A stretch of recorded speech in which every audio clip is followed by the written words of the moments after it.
I'm just saying, 2015 is going to be the most irritating year ever. I know people are out there like, yeah, I'm going to go and I'm going to wrestle it to the ground, 2015. I gotcha! But I'm telling you, it's going to be a bitch. 2015 is going to be the most irritating, annoying year in the history of mankind. Coming up right now. We're into the second or third day of whatever. I don't have a... I wonder if I turned my phone off. I got one of these old people phones. I had this nightmare. It's one of the old people phones with the big buttons on it. It doesn't do anything. I don't even turn it on. It's just like I send $19 to the consumer cellular every month, just because hey, I love you guys. Just the people that work in the office, you're good people, and you deserve my $20, even though I never turned a phone on. All right, but I'm having nightmares about modern technology sweeping me by because I'm almost frickin' 60 years old, and it's going to happen. And it probably should have already happened. That's the other story. Went to the Myers today to get the food for the coming week, and I bought running clothes, and I'm running in shit that's really pretty embarrassing. Fortunately, I run in the woods, and you can't, it's hard, I'm sort of look like a Sasquatch when I run and jog through the woods, but the things don't fit right, they're horribly out of style. Not that that really matters, but yes, apparently it does a little bit, feel a little bit, especially when the shit's too tight. My wife's like, you're not going to go out in that, are you? I'm like, hey, look at my butt in these overly tight, out of style running pants. Pretty hot, don't you think? And she's like, no, go change. So the point is that there was the big sale at Myers, and I bought some things that'll probably fit okay. They won't show off my sublimely... Never mind. Not even, what is sublimely? That's like an ice cream. It's got a bit of a tart taste to it. I have no idea. Don't use words you can't use. Right. So, but the running stuff, the point is, I'm patting myself on the back. In the most annoying year, 2015, I'm still 59 years old and I'm still jogging, okay? And where you say, oh, you're wearing jogging pants, that doesn't mean you're jogging. Well, in fact, yes, I put the jogging pants on and I jog in them. Now, it's not like when I used to run, which is like, you know, I was running. Last summer I was running, and I got caught up in this like 7th grader cross-country meet that they had at the park that I run in. Of course, it's a public park. They can't tell me, Manic Mark, to get the hell off their course. So I'm like, screw you. I go under the little tape, the yellow tape, and I'm running with the 7th graders. Now, the funny thing was, is I'm wearing exactly the same school collars that the kids had on. A gray shirt and navy blue shorts, okay? I just look like a big old frickin' 7th grader. So I'm thinking, oh, how fast can 7th graders be? So there's a couple of them lagging behind because I think this is like forced participation, you know? It's not like, I want to be on the cross-country team, you know? And there was a few kids like, oh, man. And they're kind of walking, and I'm catching up to them, and they look back like, oh, here comes an old man. We don't want him to... And they take off, and they just run away, and I'm thinking, I can catch him, but I can't. Because what's in my head, how fast I think I can run, is not as fast as a 7th grader who doesn't even want to be running. He doesn't want to be out there. He can still outrun me, Manic Mark, at 59 years old. There's no way. It's not possible that... But, so, I'm just giving you, some, you know, like a comparison between how fast I used to be able to run and how fast I'm running now. But when I was in 7th grade, I liked to run, so there would be no... I would run by myself as an adult, and my pants and my shirt would catch fire because I'd be so fast that the friction of me running by myself as a child, running by myself as an adult, would cause my clothes to burst into flames. That's how fast I was when I was a kid. Howdy everybody, it's me, Manic Mark, coming to you from the bunker system located underneath your art villa found somewhere in the jungles of the Midwest. With records, not many, and I don't know if there's going to be anything really. There's nothing, I don't think. Anyway, but I'm going to share them. What the hell? I paid 50 cents a piece for them. That's right. Jesus. All right. If there was an audience down here, they would have walked out already by now, I think.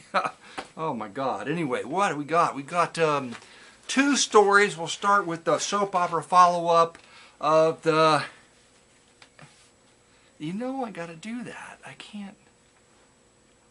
the soap opera follow-up of the smashed Murano art glass bowl. I'm not going to go into the last thing because it was too long. And so anyway, let's just start where it stopped. And that is, I didn't hear anything. I put a thing on eBay like, I want to return it because they return and because it came broken and so I you know, then the guy didn't. They said just forget. They told me to take a hike basically. Okay, so then when their time was up, I punched the button, said eBay help me. And so basically I explained briefly and told them to refer to the photographs. And I said, I don't think USPS is going to really, you know, they padded their shipping. Was it packed well? You can see that. And I don't think I'm going to be able to get insurance. You know, I had to claim it. And literally within 15 minutes, the money appeared back in my account. And I don't think it was because of the seller. I don't know how the system works, but it seems like there was nothing in there that said so-and-so return or for refund. It was eBay, like, here's your money back. It was different than any. Okay, so hey, squeaky wheel got the grease this time, I must say.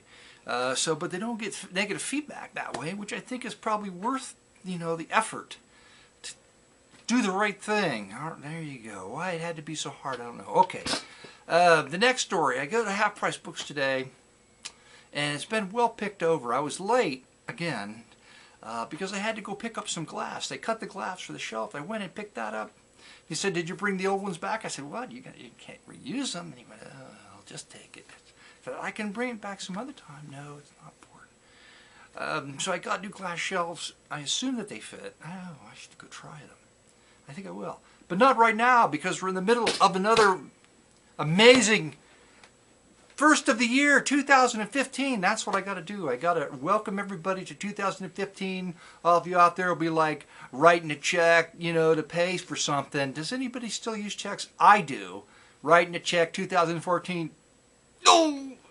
You have to scratch it out. Sending an invoice out 2014 and having to apologize for that later. To the client later on for that. The first week of the year, every penny I make here has 1% of it hacked off by Ryland Heights, the city of Ryland Heights that I live in. Instituted behind my back a 1% occupational license fee. That's on top of the county's occupational license fee. That's on top of every other god dang darn ding dong tax there is out there. Thank you very much, city of Ryland Heights. What the hell for? Did you have to go and do that for? Stupid. Okay, should I go to the records? No! The story about going into the record store. It's no big deal, but record collectors are like always like, yeah, I can identify with that. Or they're saying, I'm glad I'm not next to you when you're shopping for records because you would make me nervous. Okay. So I'm in there and I'm just starting to go through the way I go through, okay? And then here comes this other guy. Oh, man. He's going to get in front of me and he's going to slow down the way that I go through. And he does exactly that. And he's kind of like he can't be my age because he's a lot more nimble because he's on his knees and he's used the chair for a while, and I get the little rolly stools, you know. So, you know, but he's on his knees and he's bending over and he's flipping in. And I'm like, oh, and he's pulling a lot of stuff out. I'm like, this is not good. Even though they'd obviously gone through and there weren't a whole, I mean, there was big gaps in it. I'm like, I'm not going to find anything. I found a few things. Anyway, the point is, he's going through pulling, and I'm like kind of looking over, like trying not to be nosy, but still being nosy, looking over to see what he's pulling out. And he's pulling out every, like, K-Tel Disco's hit album from the 80s or 70s or whatever. I mean, it's like the original stars. Who buys those compilations from K-Tel, the original stars? I mean, was the most popular pop, and much of it not any good whatsoever, and then disco on top of it. It's not even horrible bad disco like on a label you never heard of before, like a studio group of high schoolers got together and made, you know, covers of Donna Summer's Last Dance with kazoos. Not good like that, no. The original crappy hits. Every single one he pulled out. I always thought they'd just have to throw those out. And I'm sure when he flips through and finds a gospel album, he's probably like, oh, why is this even in here? Why don't they just throw these in the trash as soon as people bring them in? All right. So, and I've seen people like, oh, they're ahead of me. And then they'll be pulling out Barbra Streisand albums. No. I don't want any of the Barbra Streisand beheaders banging down my door to chop my head off just because I said that. Or because of the K-Tel disc. I get so much trouble. You learn when you do these videos is that you can't say the least bit negative thing or somebody's going to come and knock on your door and behead you. You know, and sometimes I feel really sorry that some people are, you know, obviously, I think kind of like, well, you know, I got this album and I don't mean anything by it. It's okay. It's not one thing's better than another. It's all right.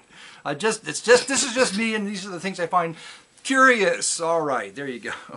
Now, on speaking of curious, let's hold up the first album. It's the Serendipity Singers. Oh my God, Serendipity! Like they were singing like, and they said, "Wait a minute, did we just come up with that? That was pretty good. It was on the spur of the moment.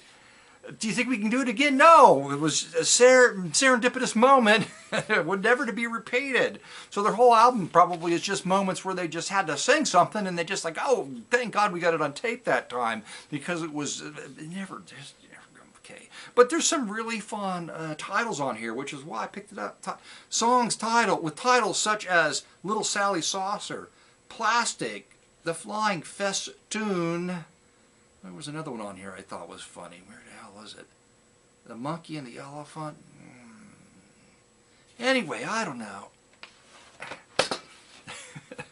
And this one I got, and I bought another one because it's one of Paul Murat's better albums. He recorded a lot of them. He recorded a lot of albums. But it's also it's a flimsy cover. So it's frequently found in a worn-out condition, but this is in pretty good shape with a minty fresh record, and it's a good one. It's a good record, so I got another copy of it. Speaking of flimsy covers and compilation albums, who would buy this? It should have just been thrown out right when the St. Vincent de Paul, in this case, got it in through the chute. Do you want a receipt? No! It's not worth it because they'll just tax me 1% on it, on my refund.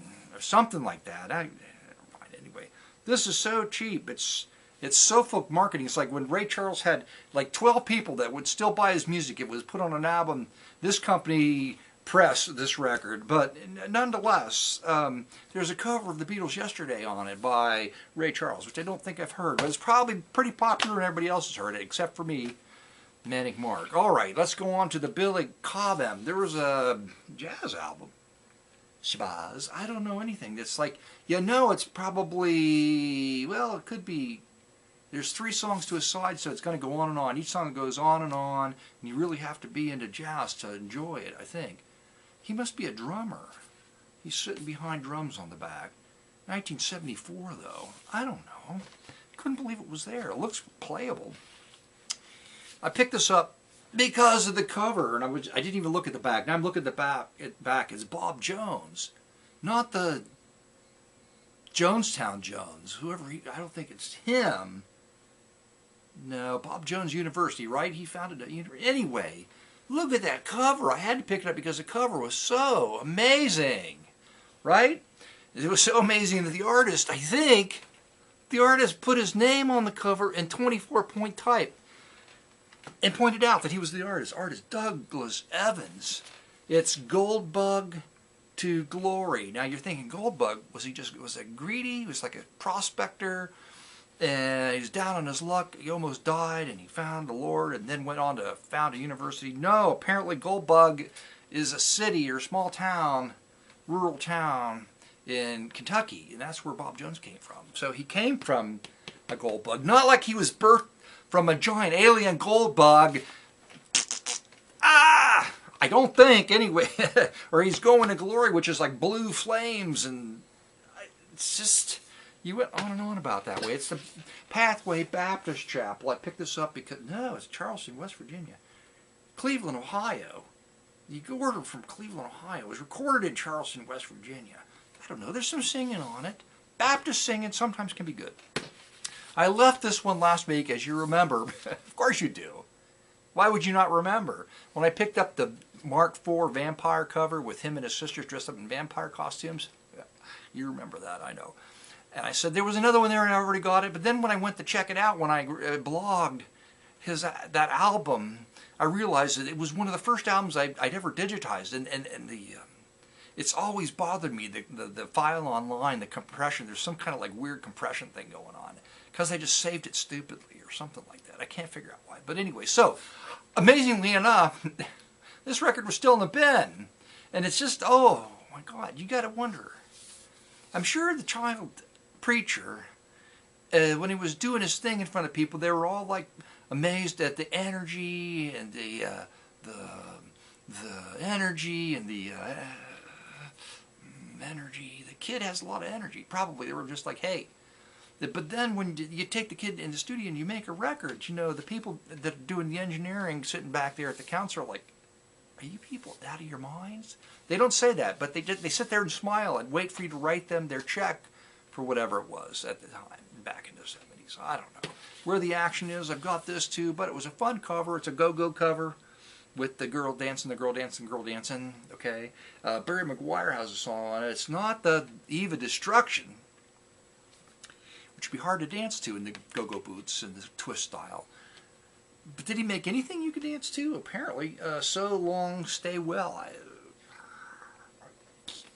Floyd Kramer. Why would they put Floyd Kramer on this? And they got all the Jan and Dean, Roy Orbison, Freddie Scott, Johnny Rivers, Neil Sedaka, and Floyd Kramer.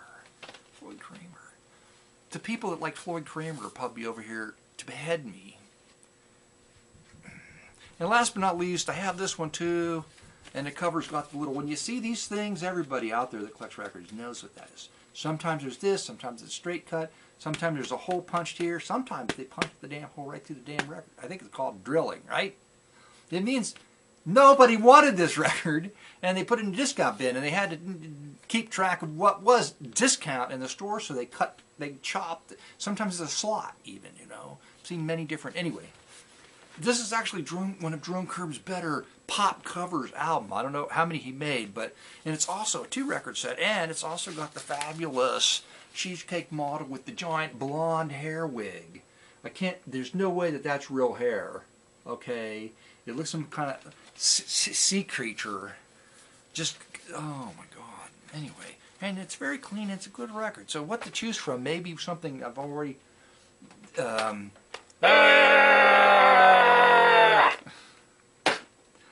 Pump it up. It's Friday, 2015 of the new year. And now, what other stories you got? Oh my God. I don't know, but the next 3 weeks are going to be hell on earth. I must say, the new book, that's right, I can talk about the new book. I'm beating myself up putting a thing together because it's huge. The last book was 100, and the first book was 179 pages, 73 pages, somewhere inside 73, I think. Okay, and it was, you know, kind of a nice size when it was printed with the 30 illustrations in it, right? This book, 400 pages. It's 400 pages with 21, 22 more illustrations, color illustrations. It's going to be very expensive, I think. I don't know if it'll be twice as expensive as the last book since it's just a single book. Maybe not that much, but I don't know yet. Why? Because very nice YouTube watcher works videos. It's a copy editor. Can you believe it? And he's gracious. I'm going to have to do something really nice for him because he's like, probably wasn't aware of how big this book is compared to the last book. Anyway, I'm going to do something very nice. Try to do something very nice. Come up with something. It was like, open the package. When it's all done, I'll send him something. He'll open it. It'll be like a Manny Mark painting. Like, oh, I wanted the angry turd painting. And I got a, you know, Mr. Wiener with a wiener painting. And I'm highly disappointed. I hope for something better than Mr. Wiener with a wiener. What could be better than that? Let me ask you. Oh my God, that's the end of this video. You just got to end it right here. You start talking about wieners, and then you'll just go off on a tangent, and you'll wreck the whole vibe of the video. Will be wrecked with talk about wieners.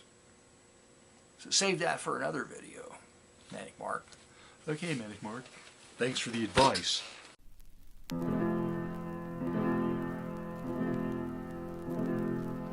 Yesterday, all my troubles seem so far away. Yeah. Now it looks as though they're here to stay. Oh, I believe yesterday. Suddenly, I'm not a happy man I used to be, no, no. There's a shadow hanging over me. Oh, yesterday, and suddenly, why did she have to go? I don't know. She wouldn't say. But wait a minute. I said something wrong, not long for yesterday.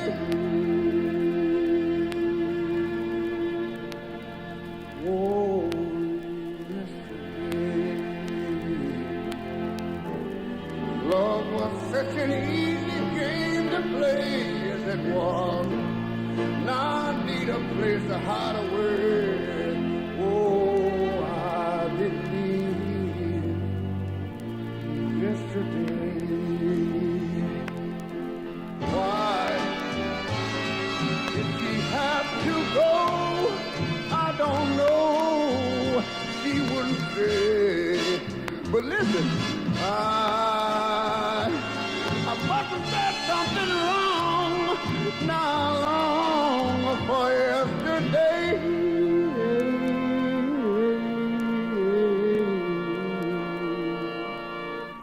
Yesterday,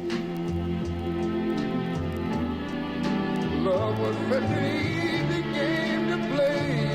Yeah. Now I need a place to hide away.